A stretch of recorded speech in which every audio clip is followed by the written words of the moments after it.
Пропадна продажбата на луксузниот автомобил на Рамис Мерко. Аудито А6, символ на општинскиот комфор од минатото, наместо нов собственик, доби извршител.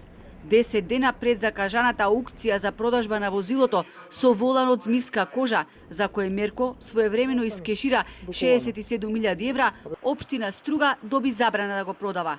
Возилото се најде на списокот на имот во извршна постапка, бидејќи повеќе субјекти кои со години не можеле да си го наплатат долгот ја тужеле општината. Па така, наместо купувачи, на општинската адреса се појавил извршител. Пописот на автомобилот Ауди А6 е направен на 6 март. Со тоа доверителот стекнува заложно право. Должникот, во случајов општина Струга, не смее да располага со овој предмет, ниту да го оттуѓува. Наредната фаза која е во тек е проценка на автомобилот, а потоа истиот оди на продажба.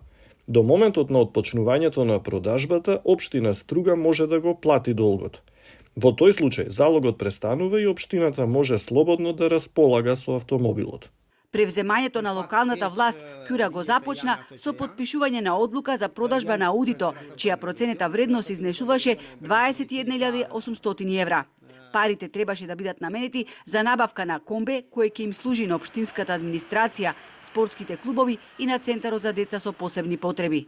Реализацијата на оваа одлука е попречена поради извршна постапка поврзана со долг наследен од 2016 година, во вредност од околу 1,4 милиони денари. Поради каматите и пресметките што се вршат од 2018, овој долг во моментот изнесува околу 3 милиони денари. Исто така, факт е дека извршните постапки во општина Струга се бројни. Овој случај е уште еден показател за тешката финансиска состојба која општина Струга ја има наследено од претходните години. Актуелниот градоначалник во комуникација со засегнатите страни ќе се обидел да го плати долгот и да го реализира планот за продажба на Аудито кој Рамис Мерко го седна и на обвинителна клупа. Тој беше гонет за злоупотреба на службената положба затоа што набавил 4 службени возила, меѓу кои и Аудито, во услови кога општината имала неподмирени долгови и блокирана жиросметка.